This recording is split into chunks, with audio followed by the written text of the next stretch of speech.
if you want to rewatch this later. It takes, I think, like 8 hours for the video to render, so I'll have it uploaded on YouTube and a link in Canvas later tonight.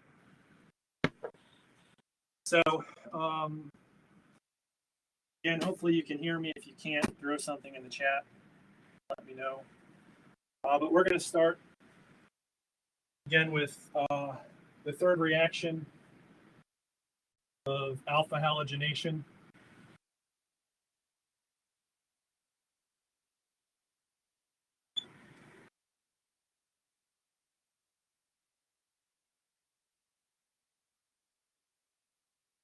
So alpha halogenation of enols, enolates. And this reaction has a specific name called the haloform reaction. And the haloform is a general name for compounds that have this structure, hydrogen bonded to carbon. And then where X is halogen, so 3 of the same type of halogen. You might have actually run this in lab at some point. If this were iodine, this would be iodoform. So we're doing alpha halogenation, and this is specific to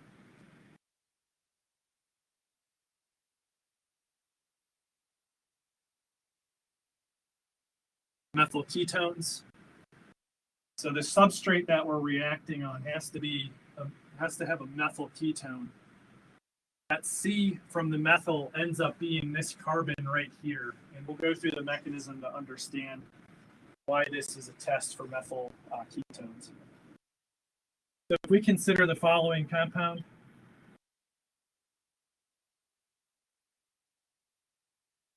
so this is a ketone. It's called acetophenone. That would be a common name for it. So this is a methyl group. We know there's implicitly 3 hydrogens there. Those 3 hydrogens get substituted for whatever X group we're using, so the halogens. The carbon ends up being that carbon. So again, in ketones, we have an alpha carbon, we have alpha prime. So again, I have office hours. I'll hold them on Tuesdays, Tuesday afternoons as normal through the live stream. This question came up. This carbon, this alpha carbon, is called non-enolizable. There's no hydrogens on it. This one is enolizable. So the conditions for this are typically some sort of base. This means an excess. Excess is more than 1 molar equivalent. So in terms of stoichiometry, we'll have, say, 1 to 3 or more of these. Let's go ahead for the halogen. We're going to use molecular iodine.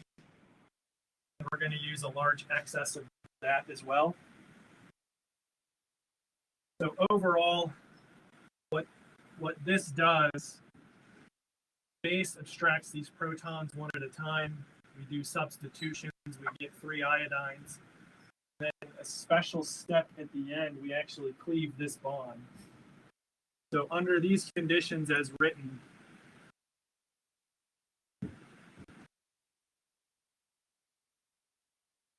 we end up with a potassium benzoate.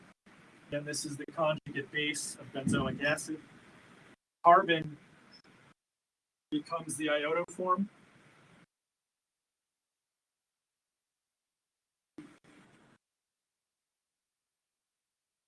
So that's where this name haloform comes from. Again, it's substitution of the alpha carbon that gets cleaved off. So let me just run through the mechanism. Recall that this alpha carbon has 3 hydrogens. I'll show enolization of one of them. And you can sort of assume what the rest will be the same. So the base is abstracting proton. The electrons in this bond go on the alpha carbon. So that generates a potassium enolate.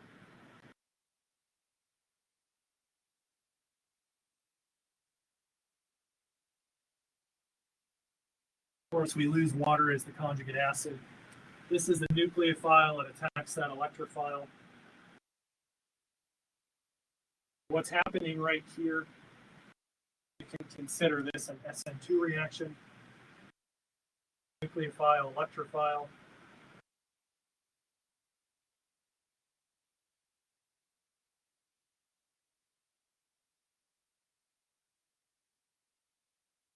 So we're losing potassium iodide in the process as well.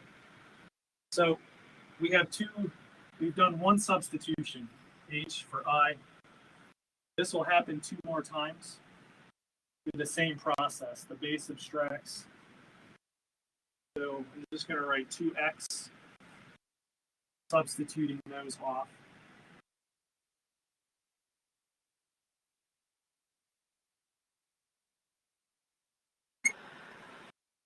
And again, that's an SN2 mechanism. Try to stay on the board here. So now we need to figure out how this becomes that. So we're in the presence of base. Notice this oxidation state is 2. It ends up being 3 in the product. So it has to get an oxygen somehow. So while we're showing hydroxide here acting as a base, this last step of the mechanism, it's acting as a nucleophile.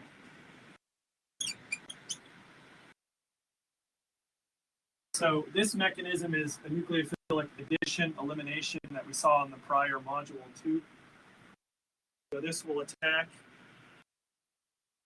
carbonyl carbon. Try to conserve board space here.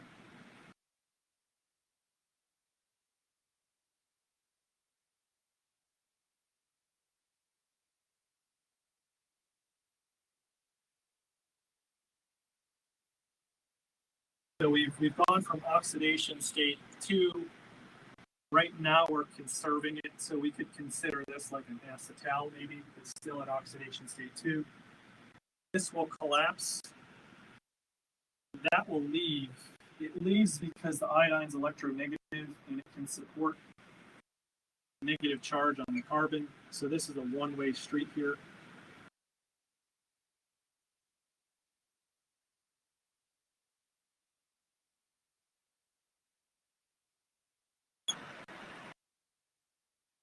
So the board's getting a little bit busy. I apologize for that. Now we have oxidation state 3. Benzoic acid has a pKa about 5. We have potassium and then this carbanion. So this will abstract that proton. This is an acid-base reaction. So that's where this proton comes from, is right there. So we end up with the potassium benzoate and then the iodoform. So the reason you would run this in lab, this typically precipitates out as a solid. So as soon as you mix this stuff together, within a minute or 2, you can tell if the compound had a methyl ketone.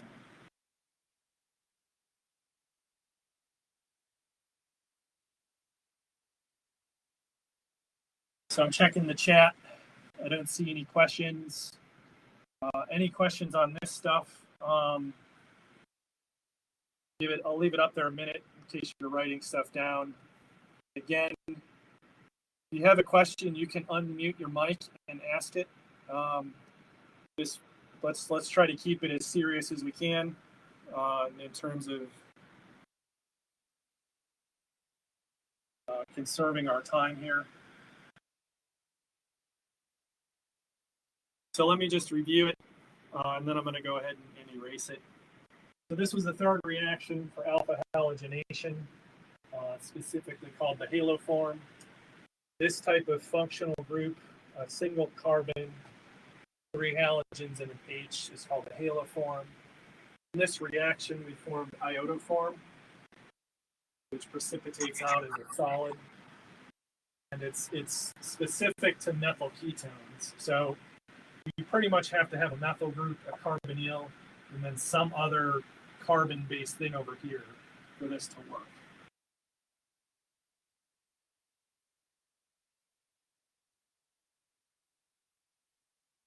All right, so I'm going to go ahead and erase this. And again, we are in chapter 21 of the Klein book. So when I presented this on Monday and gave you the broad overview, I said we were going to go according to oxidation state. So we're going to look at material that's later in that chapter right now, because I want to talk about electrophiles that are oxidation state 1, then we'll move to 2 and 3. So before we get that, we need to do a review of acid-base equilibria. And this concept is important so that we understand when to use a certain base. And it's based primarily on pKa arguments. For functional groups that are less acidic, we have to use a stronger base. For functional groups that are more acidic, we can end up using a weaker base, and we want to understand why that is. So I'm going to write up the following. This is a ketone, 2-propanone. We're going to look at it under 2 circumstances. Again, it's a symmetric ketone. Both alpha carbons are the same. I'm specifically just going to draw one of them in to illustrate this. The first base that we're going to look at, sodium ethoxide. The second base that we're going to look at, the counter ion, cation stays the same. The base changes, so ethoxide to hydride. The arrow pushing is the same regardless of the base. The base attracts the alpha proton. The arrow pushing I'm shown shows the enolate form being generated. Same thing will happen here. I'm going to leave the arrow blank for now. I'm going to draw the structure of the enolate. The enolate that we're forming is the same for both.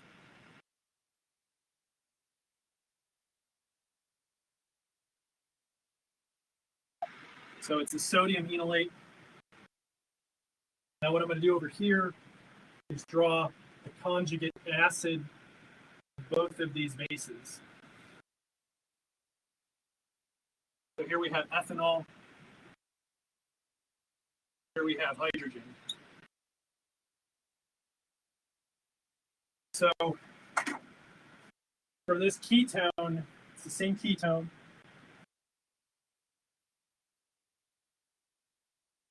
The pKa of those alpha hydrogen is 19. Now what we're going to look at, again, the sodium enolate's the same. We're going to look at the pKa's of these hydrogens. So ethanol, pKa 16. Hydrogen, pKa 45. Now the reason I didn't draw the arrow in here yet is we want to determine the directionality of that arrow for the equilibrium. This is not a huge difference. So in general, like we said, equilibrium lies to the weaker acid-base pair. So if we consider 16 versus 19, this is the weaker acid. So when we draw that equilibrium arrow, it's a little bit that way, but it's the majority this way. So a very weak base paired with a ketone favors the starting material. Now in the second reaction with hydride, this is a much weaker acid than this. So again, the difference between 45 and 19 is 26, so it's a difference of 10 to the 26. Remember, it's a log scale. So because that's a weaker acid, the arrow is essentially one way this way. So why is this important for us? again, when we're running a reaction, if you treat this ketone with this base, you want to make sure this forms 100%. Because then when you add the electrophile that does the substitution, you know it's going to go to that product. If you're using this base for this substrate, you have these things going back and forth. And only a very little bit of the time will this ultimately end up going to the product you want. So with this pKa range, this would be the more appropriate base to use to form the enolate. So maybe I'll leave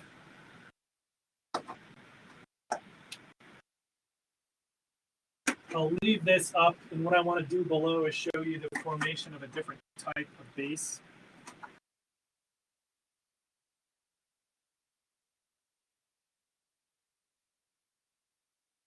So the problem with this base here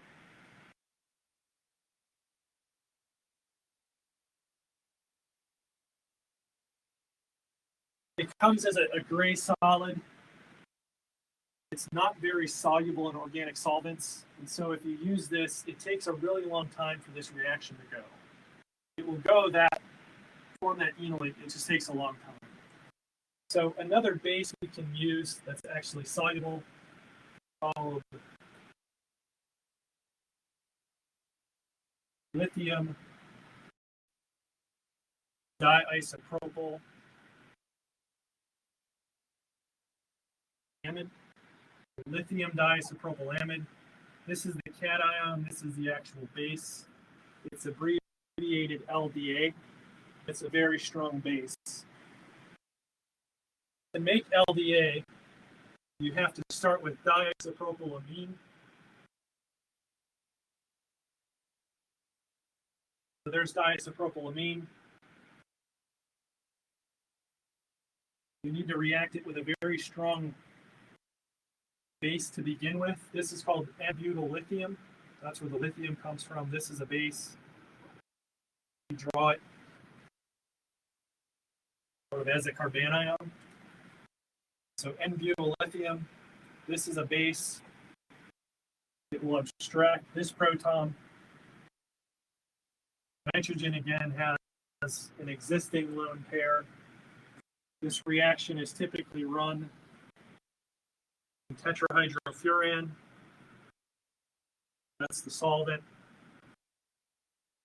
Minus 78 degrees. So this is doing an acid-base reaction.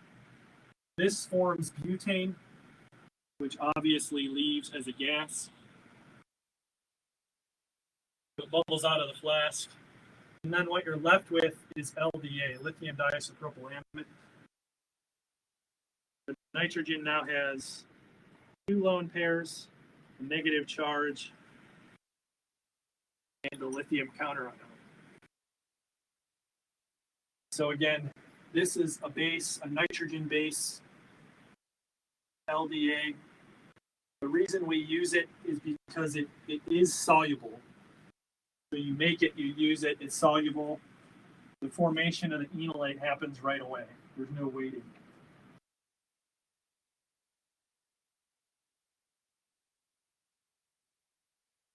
Any questions on that?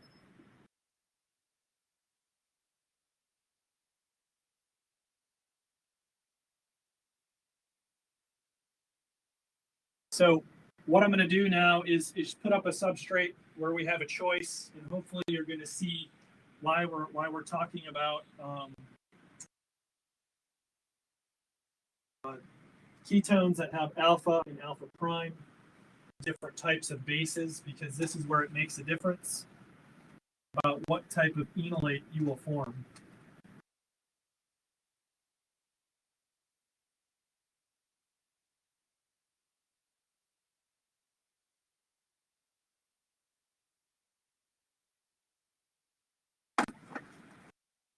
So let's consider this ketone.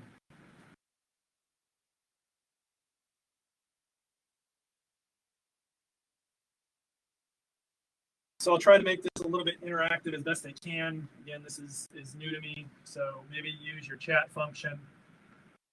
If I call this alpha prime, and this alpha,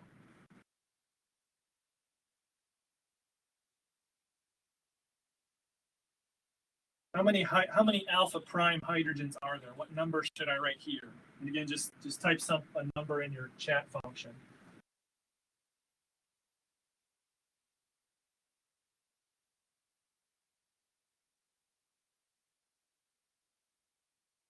So it's 1. So we have a methyl group. We see that there's 1. So what about for alpha here? What number should I put there? So for ketones, again, ketones are the only one where you can have this scenario. Every other functional group, there's only a single alpha carbon. This highlights the problem that we have. We have alpha prime, we have alpha. So what I'm going to do over here is draw the enolate. Maybe you can do that over the next minute before I draw it up.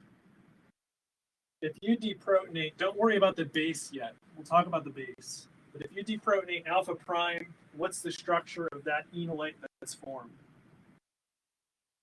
If you deprotonate one of the alpha hydrogens, what's the structure of that enolate? So maybe spend a minute, try to draw that out first before I write it up there.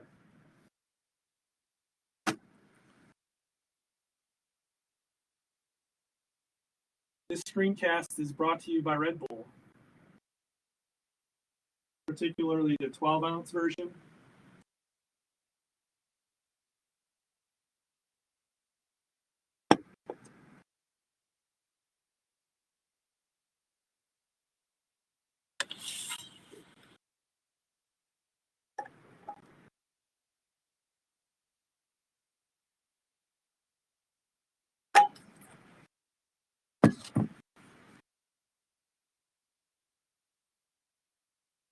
So what I'm going to draw here now, again, is the alpha prime enolate.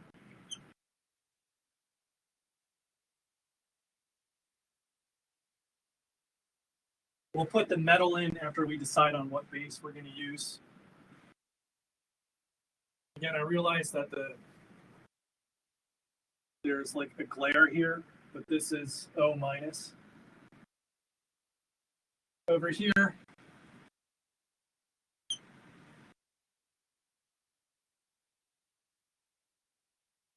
that's the enolate from alpha. So you can visually see that these are different compounds. So bases that we learned will provide access to either of these. So if we consider, so this has 2 hydrogens, we abstracted 1, that's H. If we consider that both of these enolates has a bond to oxygen, and then we just count, so they both have this. If we count the other just carbon substitutions of the alkene, so we ignore that, we just count 1, 2. So let's call this disubstituted.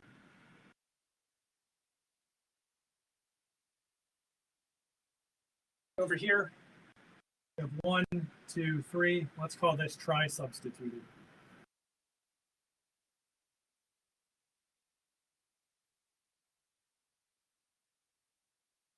So we have a disubstituted enolate versus a trisubstituted. This is the more stable enolate. So this one is less substituted. So what I want to say for this,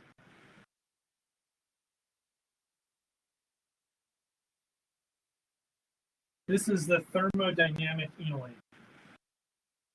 And again, the way we're classifying that is simply by counting the number of carbon substitutions. So if we're calling this thermodynamic because it's more substituted, we would call this one the kinetic enolate.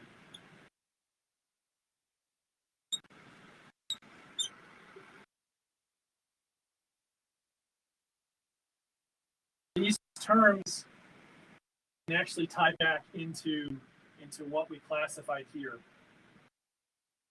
We see alpha prime has 2. 2 is greater than 1.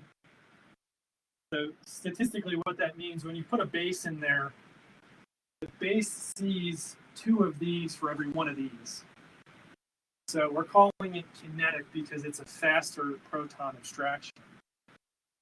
So in a one-way arrow, that base we just saw, LDA,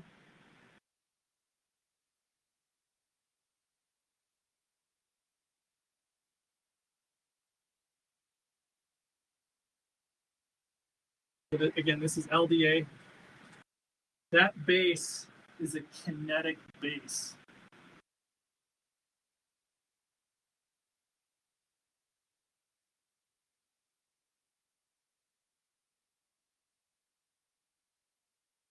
The reason for this is such a strong base that it's purely operating off the alpha carbon that has the most hydrogens. That's what it sees the most of. It's so strong, it just wants to abstract the proton. It's going to form the least substituted enolate or the kinetic enolate.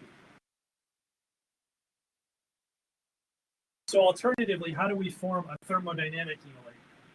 Again, the thermodynamic enolate will come from the least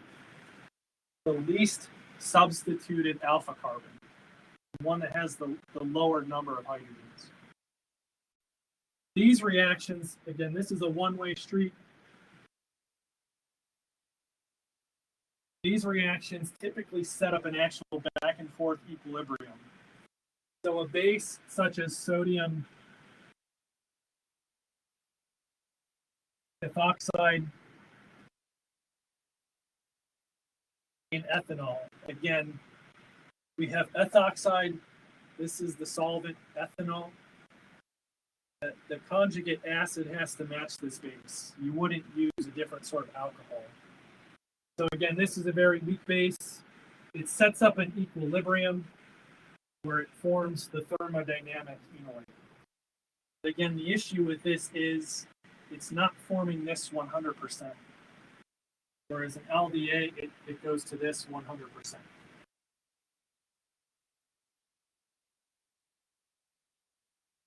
Again, you can unmute your mic if you have a question or write something in the chat box. So let's look at an example of LDA in action.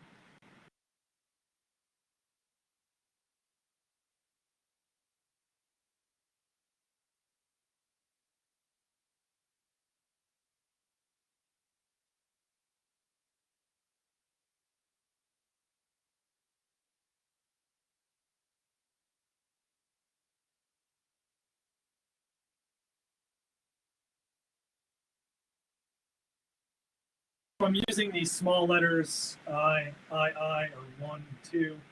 The first thing we're going to do is form the enolate. The second thing we're going to do is put in an electrophile.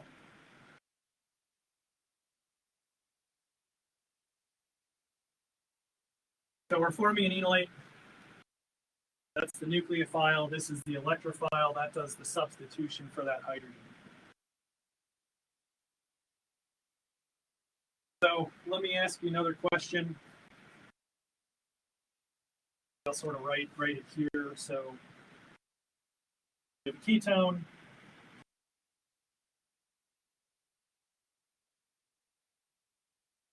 So I've labeled the alpha carbons A or B.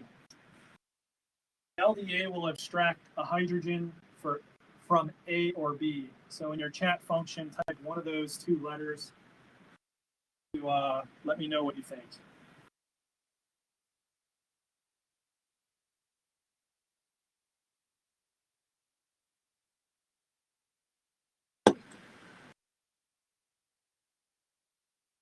So B has 3, A has 2. LDA forms the kinetic enolate. I'm putting it in square brackets because we don't isolate it. It's the first thing that forms after just this step.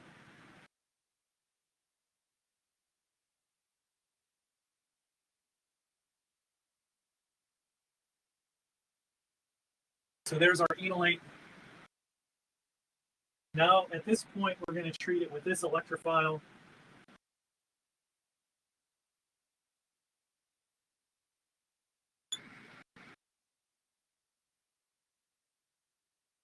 We know from SN2 chemistry, bromine's a good leaving group. It's delta minus. Carbon is delta plus. We reform the carbonyl. The substitution happens at the alpha carbon. So we have a nucleophile attacking an electrophile. Again, that's an SN2 mechanism, which you saw in 255. So the hydrogen that was abstracted, so I'm just showing one of the three, is now being substituted for that group.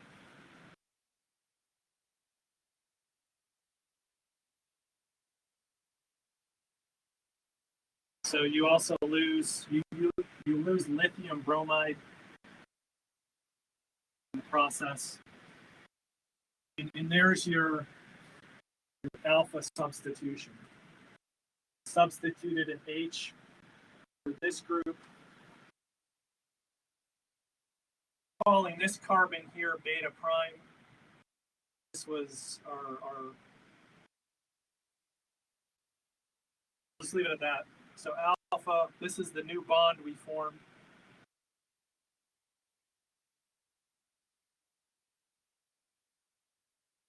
And again, as a review, you're always, in this module, you're always forming that bond between the alpha and beta carbon. The other thing I want to point out, why I wanted to start sort of at the back end of this chapter, we're starting with electrophiles at oxidation state 1. Now, if we look at that carbon, what it ends up in the product, 0.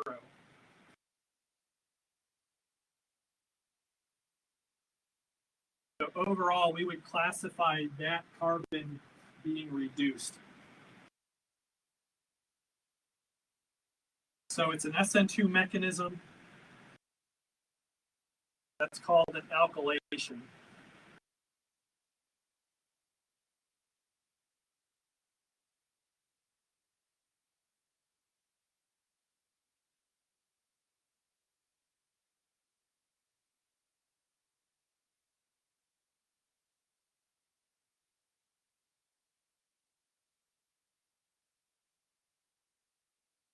Any questions before I erase this board?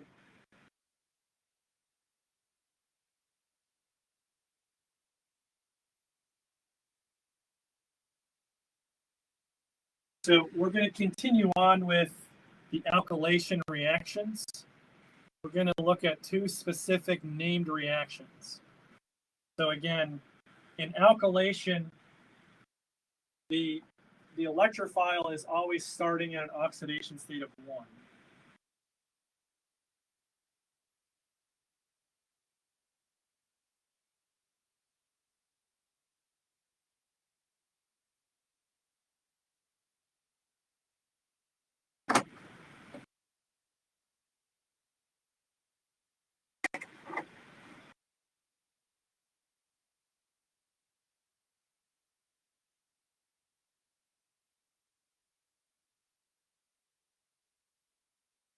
So just a brief review to set the stage for this new reaction.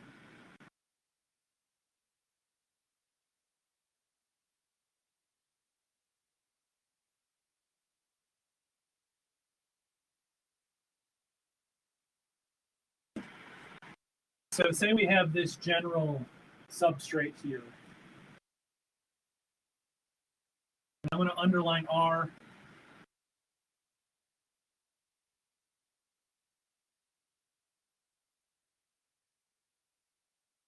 So this would be aldehyde, ketone, acid, ester, amide. For those functional groups,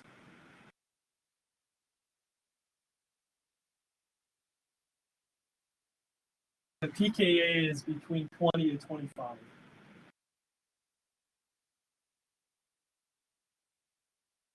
So what I'm going to draw below here, I'm going to sort of extend this out a little bit more for a special case. So that sort of can stay the same, this R group. Now I'm going to specify one more thing here. If this is another carbonyl, then I'm going to call that R prime. So of these,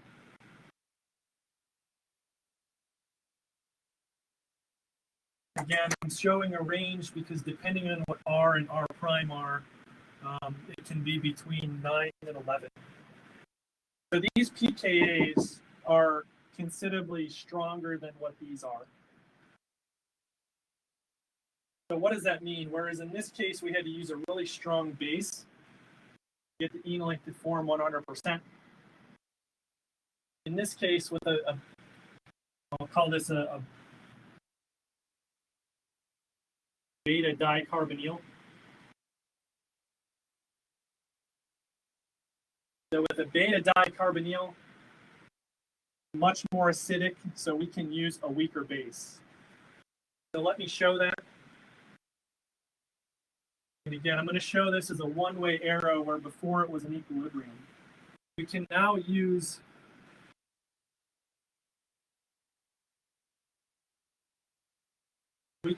this really weak base because the acidity is these are so much more acidic now. This will be a one-way arrow.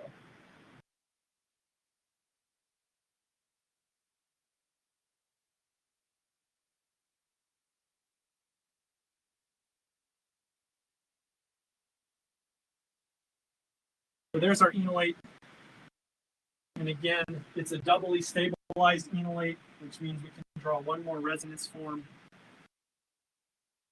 where we delocalize this negative charge onto that oxygen.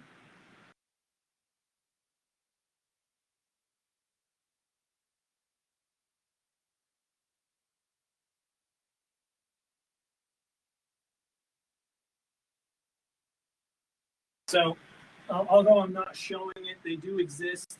If you change the geometry about this double bond, there are actually two more resonance forms.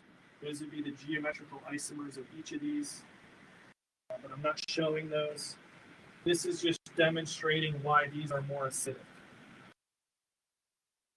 So the reason we want to learn about these beta dicarbonyls is the following.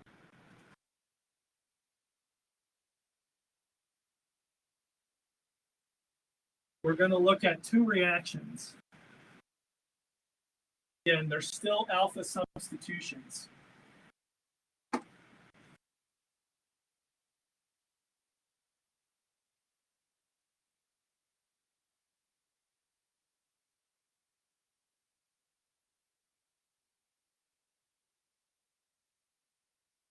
The first one is starting with this compound, Ethyl Acetoacetate.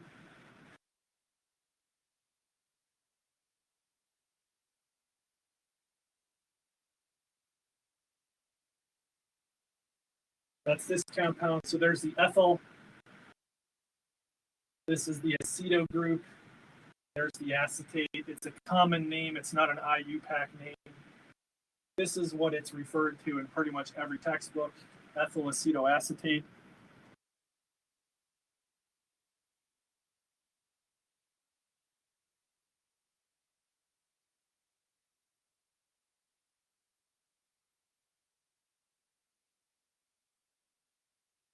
And what this is going to do is going to be conditions.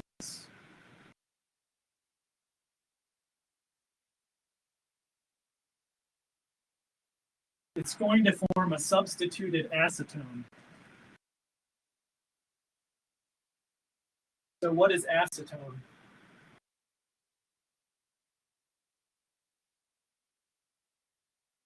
That molecule is acetone. So we said there's alpha prime. Of these two, these are the more acidic. So one of those is going to get substituted. I'm going to call it Maybe I'll call it R, R prime.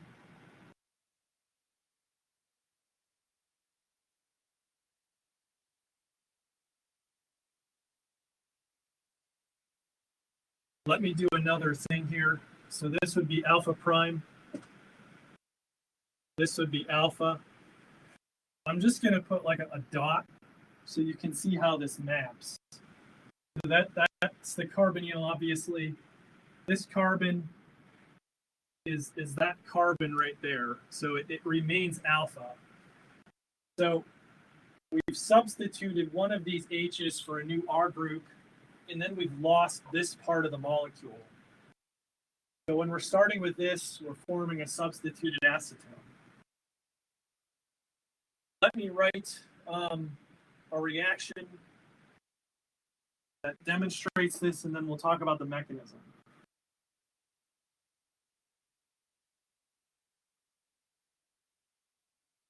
So this would be a real-life example.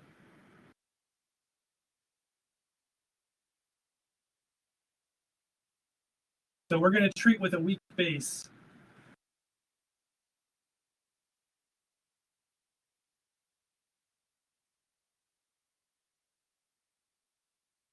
Again, this weak base will fully deprotonate there. That forms the enolate.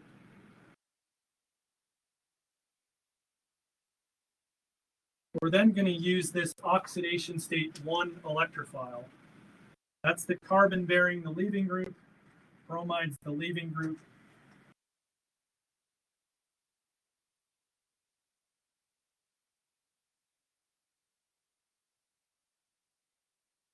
So that's doing the substitution. We're then treating with sodium hydroxide and water. And then in the final workup of this, we're acidifying, so we adjust the pH, and then we're heating.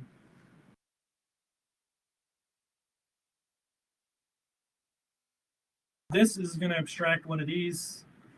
Enolate displaces the bromine, so we're installing 1, 2, 3 carbons. Let me draw that as an intermediate.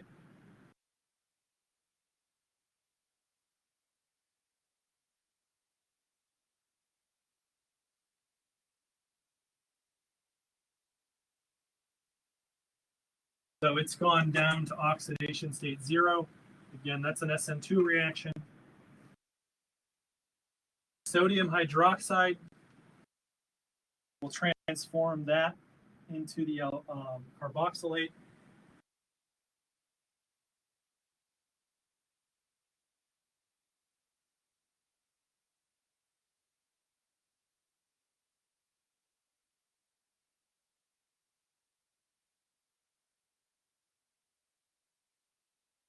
So once that's done, we're essentially treating with acid protonate so we can actually isolate the carboxylic acid if we chose to do so.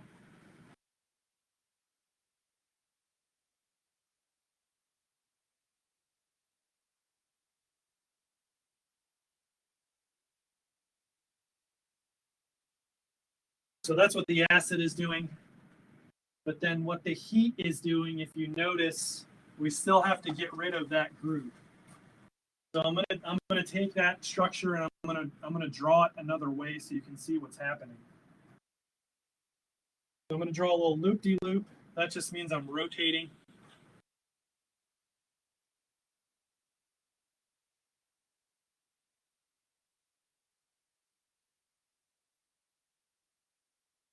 So all I've done is a rotation about this sigma bond, where this H now closer to that oxygen.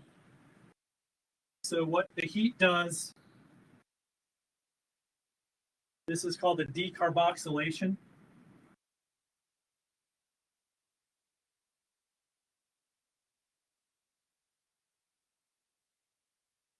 This pi bond will abstract that proton. We're forming this OH bond. So this bond has to break. We're forming a CO pi bond. This is excised as CO2 gas. If you actually run this, you see it bubbling out. And then this bond is coming up over to there. So let me redraw what that looks like.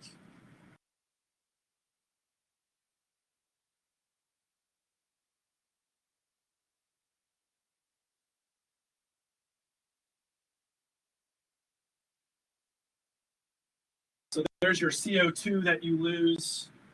And this is the H bond you formed. So you're decarboxylating. This is called an enol. So we've seen alkene, alcohol, enol. And what it is going to do under equilibrium conditions is tautomerize into the ketone form.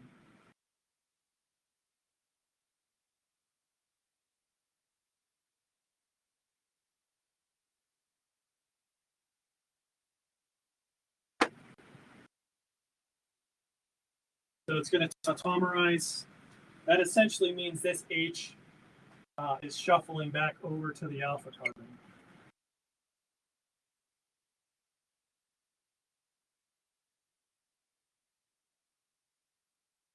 So hopefully I'm not in the way now.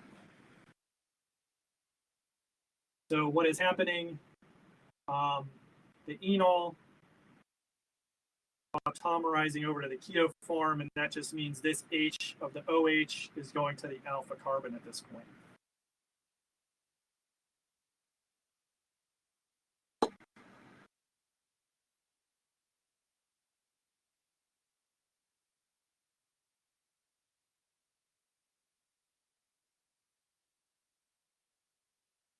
So if we map this sort of in red,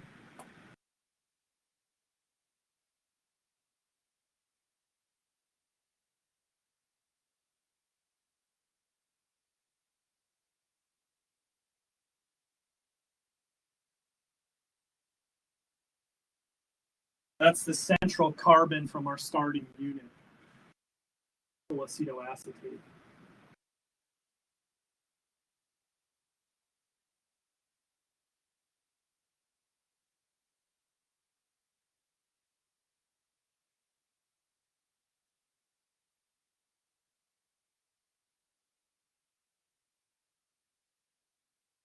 Any questions through the chat or through audio if you have them at this point?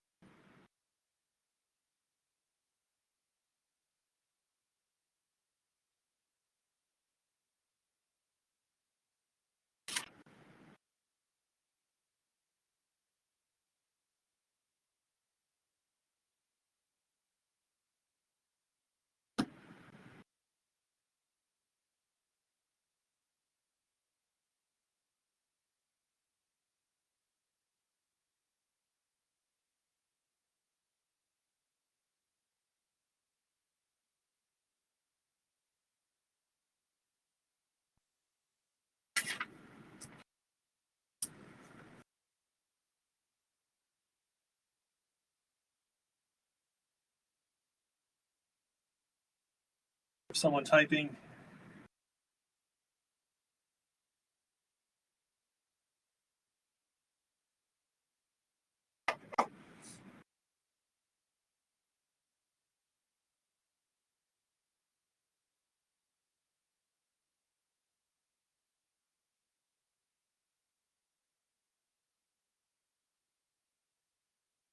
So the question is, the alpha carbon was chosen for the substitution because it was more stable than the alpha prime. Yeah, that's a way to think about it. Again, what we're considering between these two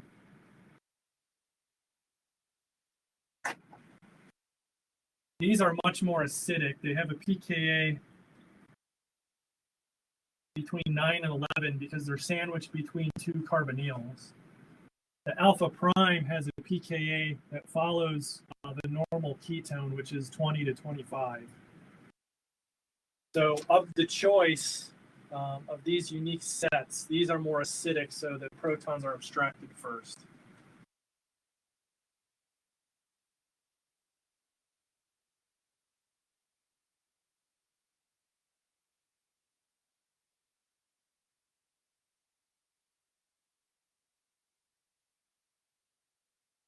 So let me leave, I'm going to erase this bottom part. I'm going to leave this up because we're going to look at a very similar reaction.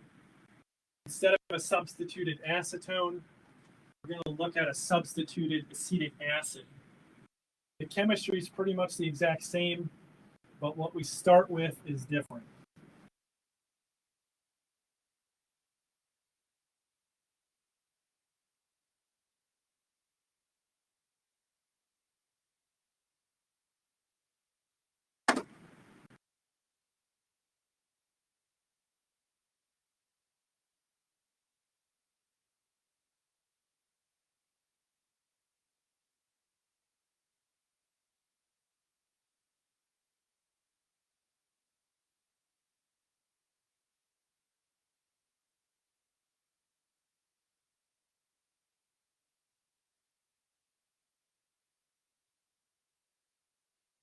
In this second one, we're going to look at starting with diethyl malonate. So this is a diester. It has a structure similar to this.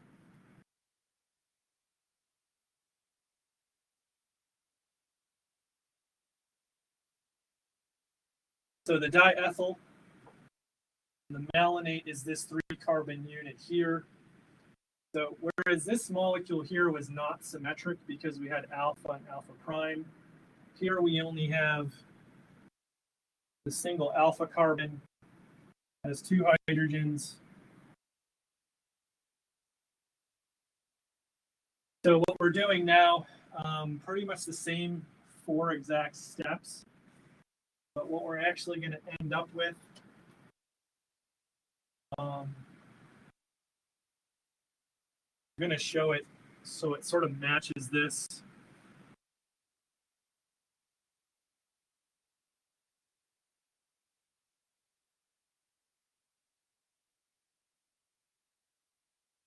So again, we're cleaving off through decarboxylation one of these ester groups. We're substituting one of the H's for this electrophile, and then we're ending up with the acid. So the acetic acid is basically this 2-carbon unit here with this acid functionality. So there's the substitution that has occurred.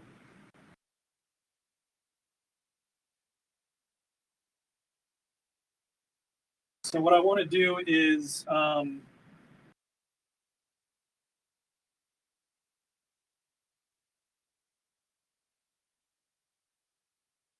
put up an example of that.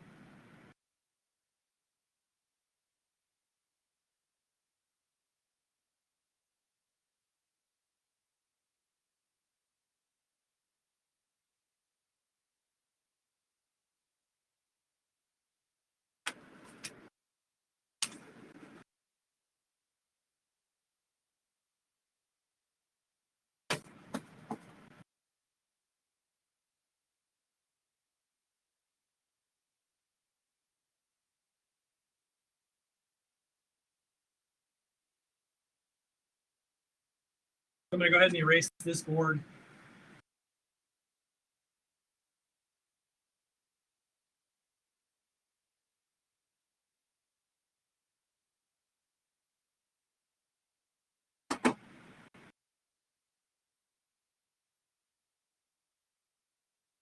Let me present this to you sort of as the product first.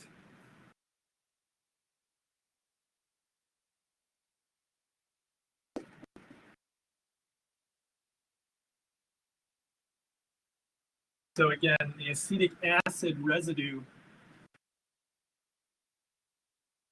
we're looking for that substructure.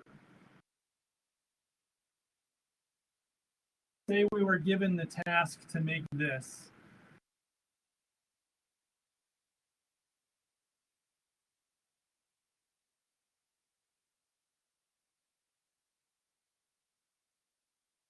So again, the diethyl malonate is making a substituted acetic acid.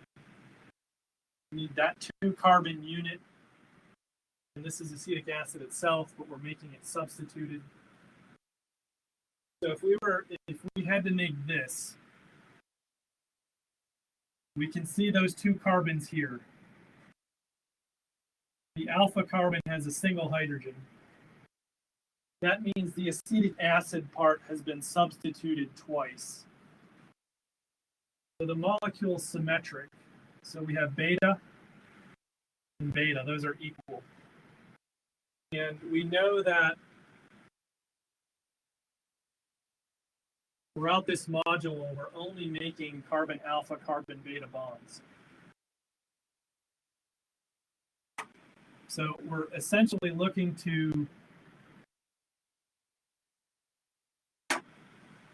start with diethyl malonate, make this, and identify the electrophile. So if we were thinking backwards, this part would come from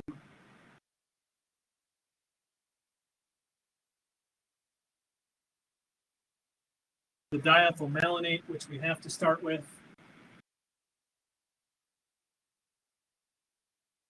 Then we can see that both of those hydrogens have been substituted at the beta position. The beta position has to bear the leaving group. So we have 1, 2, 3, 4, 5 carbons. That's the 6th carbon right there.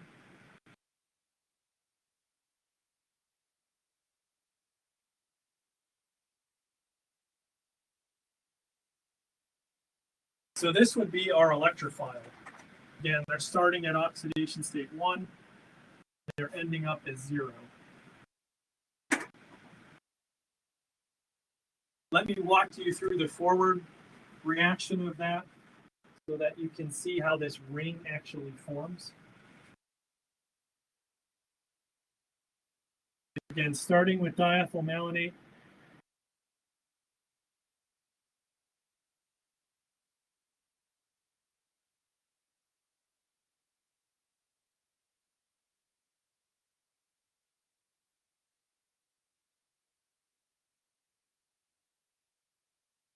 This is going to abstract one of these to form the enolate. This is our electrophile.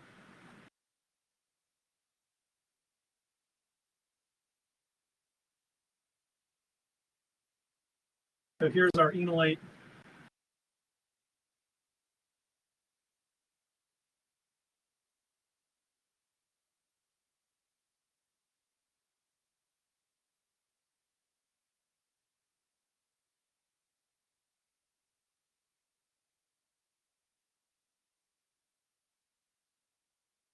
This will come down. That's going to form the first carbon alpha, carbon beta bond. Still have an H remaining there.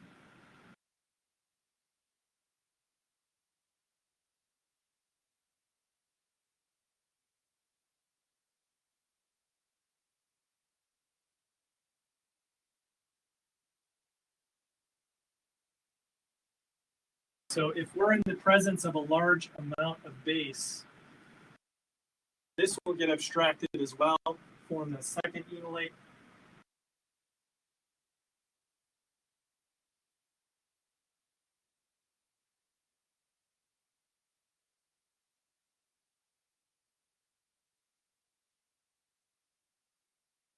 So again, the base is abstracting this, we form the enolate, we still have this bond formed.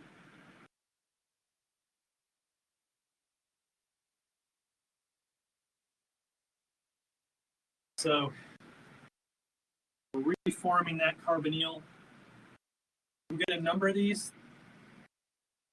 The nucleophile starts there at the alpha position 1, 2, 3, 4, 5, 6. So we're forming a bond between 1 and 6. The bromine leaves. So that means at the alpha position, we get a 6-membered ring.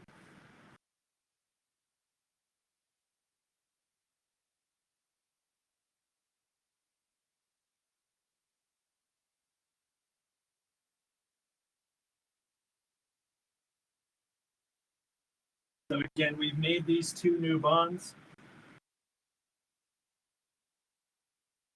Again, our third conditions will be base, sodium hydroxide, and water. That's going to make the dicarboxylate.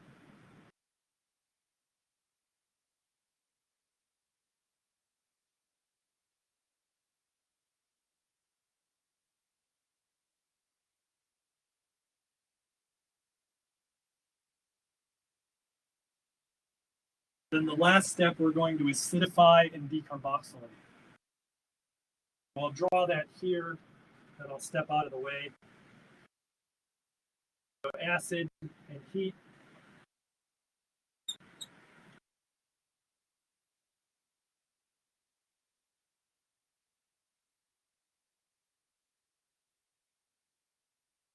So there's the diacid. We'll then decarboxylate.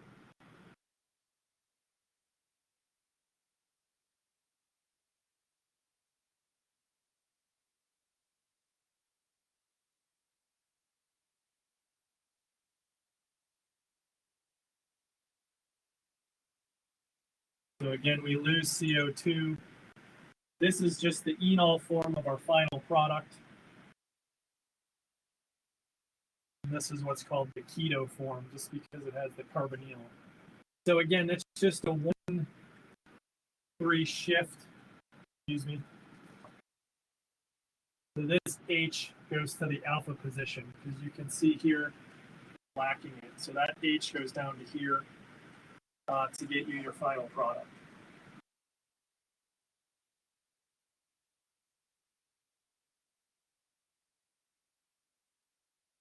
Any questions at this point?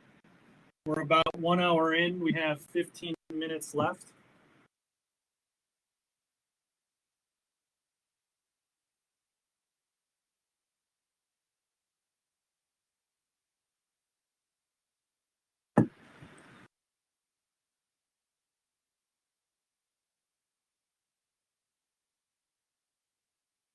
So again, this was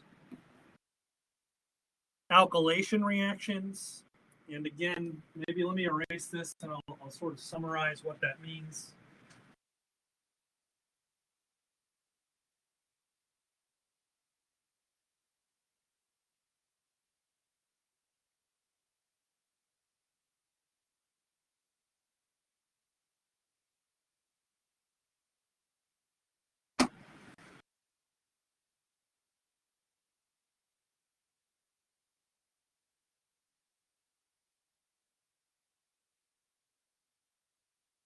So in an alkylation reaction, we start with an electrophile. Maybe let me a little bit neater.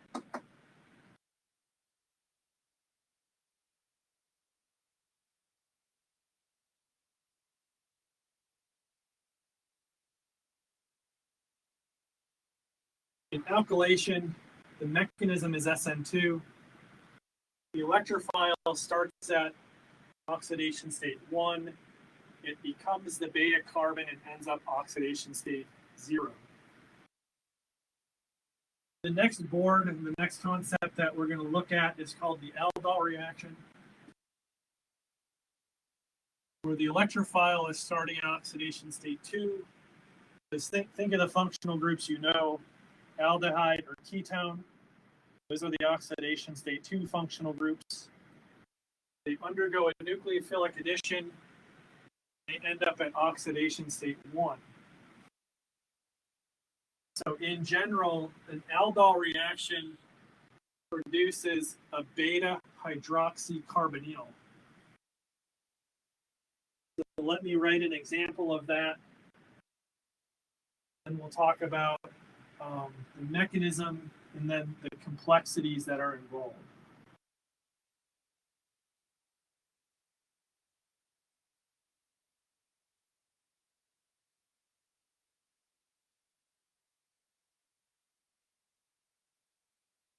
We're going to keep it simple.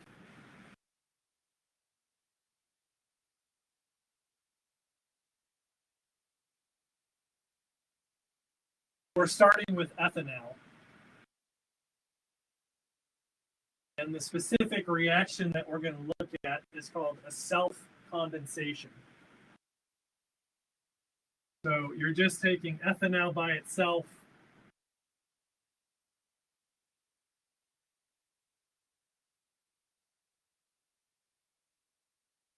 We can use acid or base. I don't want to specify anything particular at this point. I just want to show you what it forms. So again, this is a self-condensation. You just have this, you're adding a little bit of acid or base. For the purposes of this, let me show you the product first and then how we get there.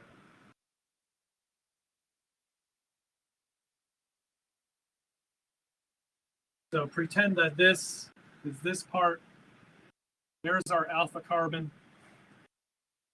It's forming a new bond, beta carbon, which is the other ethanol molecule. So this is the bond that's formed, is right there. Again, both of these start at oxidation state 2. One of them is retained, one of them is reduced.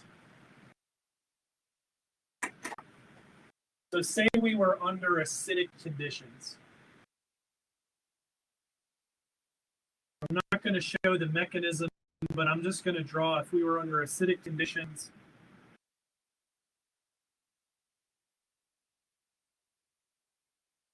This is the enol that is formed from this aldehyde.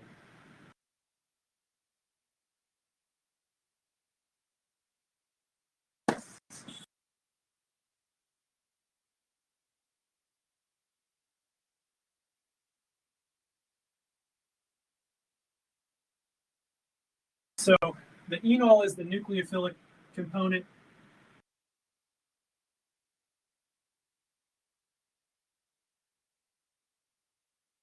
The other untouched ethanol molecule is the electrophilic.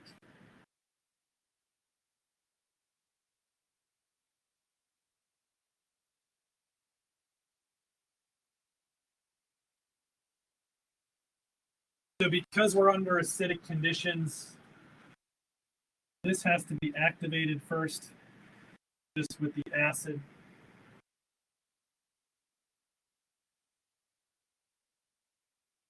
So this is activated. This is the nucleophile. This will come down. And here's our alpha carbon. That will then attack here. Alpha carbon attacks carbonyl carbon. This bond breaks. Under acidic conditions, we cannot form O-. That's why I protonated this.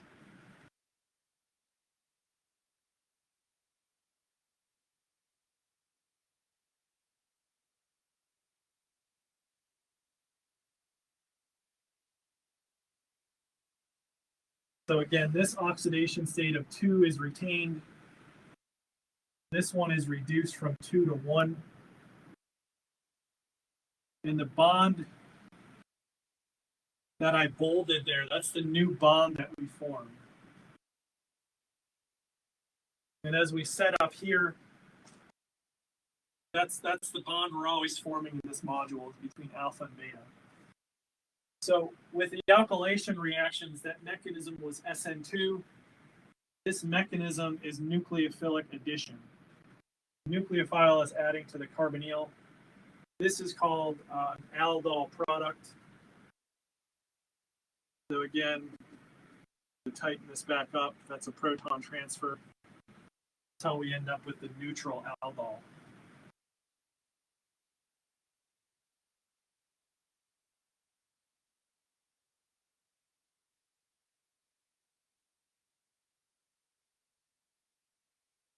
So Aldol product is a beta hydroxy, and I'm just calling this carbonyl because that can be an aldehyde or a ketone.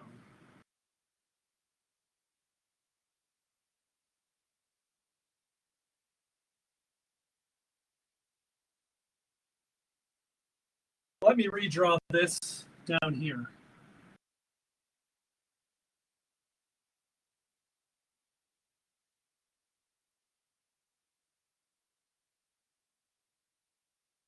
So this is the Aldol product.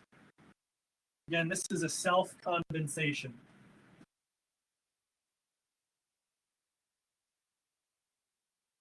Considering this product, and what I want you to do in the chat function is put a number. How many stereoisomers are formed under this self-aldol?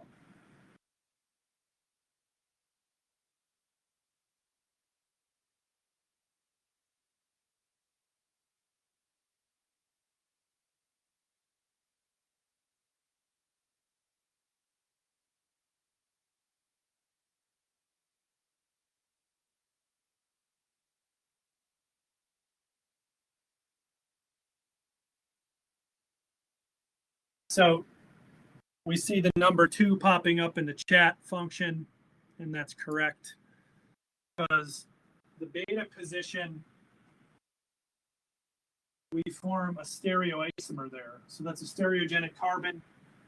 We're not forming R or S in any favor. It's formed in a 1-to-1 mixture. So that stereocarbon is formed as a racemic mixture. You get 50% R, 50% S.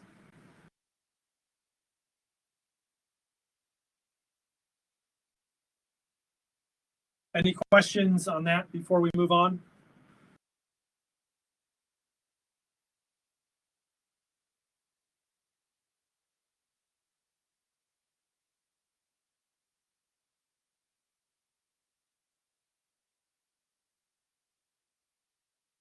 Okay, so I want to slowly build this up. So we looked at ethanol here in a self-condensation. Let's look at one more self-condensation, and that will probably wrap us up for today in our last 5 minutes here.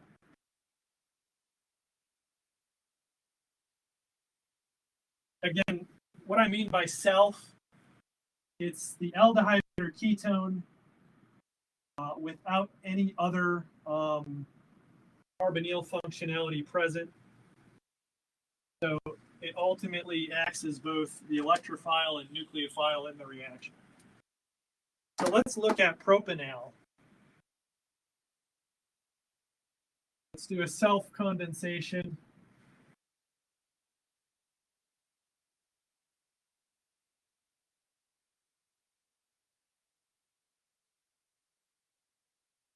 So I'll just call it self-aldol.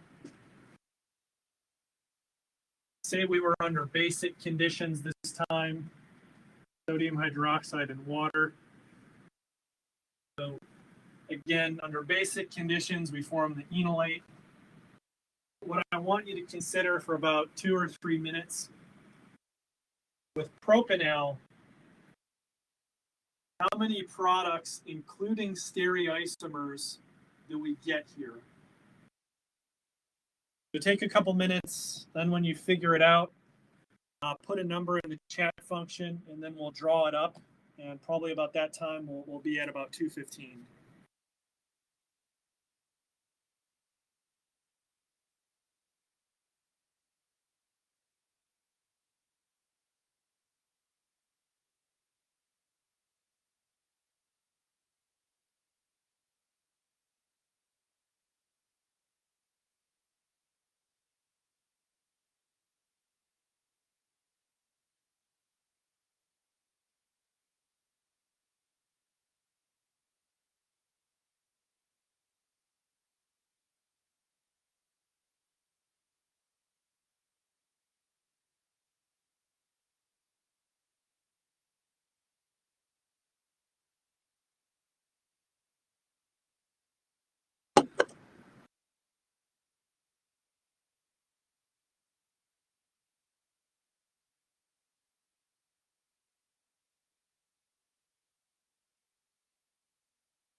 So Ireland says 4.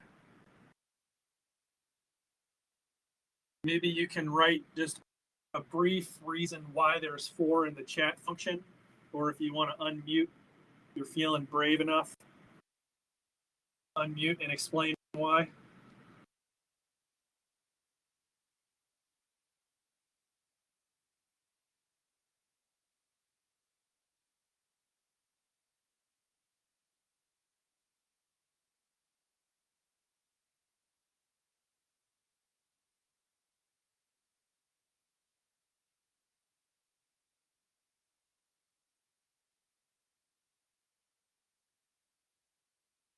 So there's, let me just correct you. There would be 2 stereogenic carbons. So 2 stereogenic carbons. Again, we're using 2 to the n rule. So 2 to the 2, that gets us our 4. But where do those 4 come from? Let me just briefly show you. So here's our electrophilic component. Here I want to draw the nucleophilic component. So there's our alpha carbon.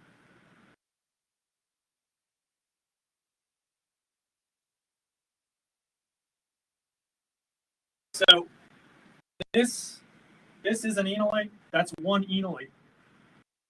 If we look at the geometry of that enolate, using what we know, we prioritize oxygens 1 on this carbon, carbons 1. So they're on the same side. So we would call that the cis or the Z enolate. But we can also have the following.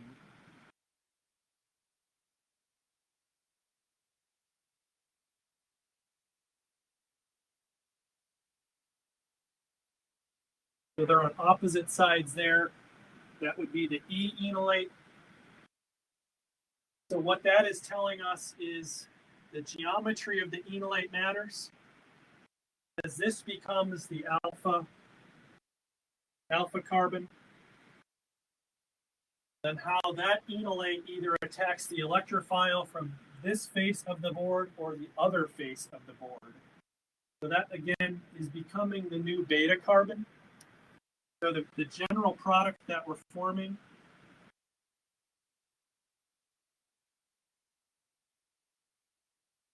that's the self-condensation product from propanol. Here's alpha, here's beta. That's a stereogenic carbon. So is that. So we have 2 to the 2, that gets 4 possible stereoisomers. Since we're about out of time, what you can do as a test is draw all 4 of these out.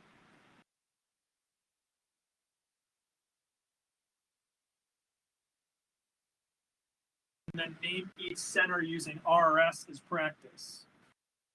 So since we're out of time, we'll go ahead and wrap up at this point.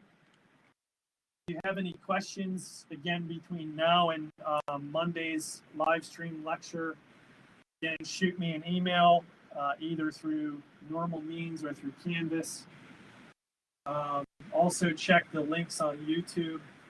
Run through this, but on Monday what we'll do is we're going to look at cross-aldol condensation, where these things are now different, they're not the same. So other than that, please keep up with your Wiley Plus stuff. Make sure you're on track with homework. I think it's 8, quiz 3, and then the homework or the exam 3 bonus is already up there as well. So other than that, if there are no further questions, I'm going to go ahead and sort of close out the live stream and end the meeting at this point.